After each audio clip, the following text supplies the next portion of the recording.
속절없이 추락하는 지지율을 그대로 둬서는 안 되겠던지 박근혜 대통령이 오늘 변화를 예고했습니다.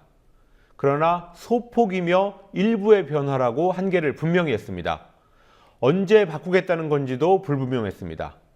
시간을 끌면서 변화의 폭을 최소화하겠다는 뜻이 아니냐, 이런 해석이 가능한 상황입니다. 김종훈 PD가 보도합니다.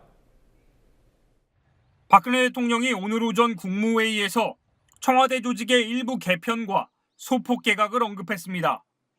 청와대 조직도 일부 개편을 통해서 업무의 효율성을 높이고 심기일전에 일할 수 있도록 하고 지금 공석으로 있는 해양수산부 장관 등 꼭 필요한 소폭 개각을 통해서 새롭게 출발하는 계기로 삼고자 합니다.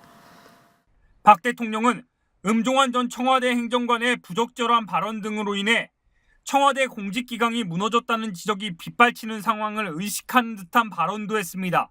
방산 비리를 비롯해서 최근 사건에서 보듯이 일부 공직자들이 공직기강을 무너뜨리는, 그래서 공직자 전체에 먹칠을 하는 이런 불미스러운 사건들이 있었습니다.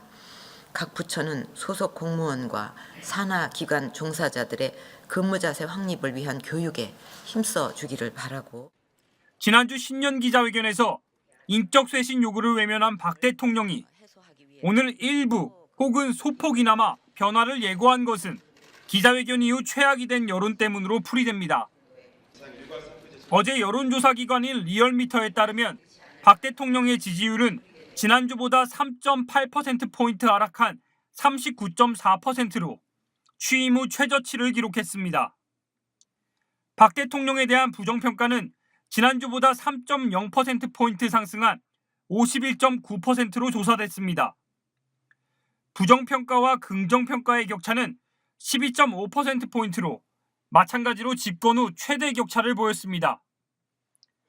지난주 금요일 한국갤럽 발표에 이어 어제 리얼미터 조사에서도 지지율 최저치가 경신되면서 친박계 의원들도 인적 쇄신을 요구하고 나섰습니다. 대표적인 친박계인 홍문종 의원은 어제 조선일보 인터뷰에서 청와대 수석이나 특보단 인사에서 확 바뀌었다는 생각이 들 정도로 의외의 인물을 기용하는 모습을 보여줘야 한다고 요구했습니다. 친박계 중진인 정가빈 국회부의장도 국민에게 혁신을 요구할 게 아니라 청와대가 혁신하는 모습을 보여줘야 한다고 말했습니다. 최창렬 용인대 교수는 김기춘 비서실장의 교체 가능성까지 언급했습니다. 어떤 형태로든 간에 인적 쇄신이 있지 않겠냐는 생각은 들어요.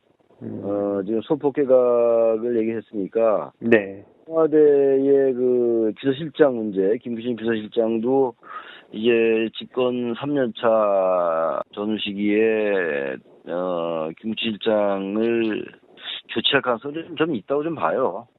김 실장은 어떤 현안이 좀 정리가 되면 고민해 봐야 되겠다는 취지로 얘기를 했기 때문에 모양을 갖춰가지고 교체할 가능성이 있지 않냐.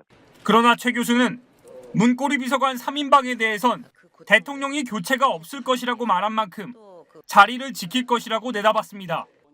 이재만 총무비서관과 안봉근 제2부속 비서관의 업무를 일부 조정할 것이라는 말도 청와대 발로 흘러나오고 있지만 다음 달에나 쇄신안이 발표된다는 것은 시간을 끌면서 여론을 보겠다는 의미로 해석됩니다. 국민TV 뉴스 김종훈입니다.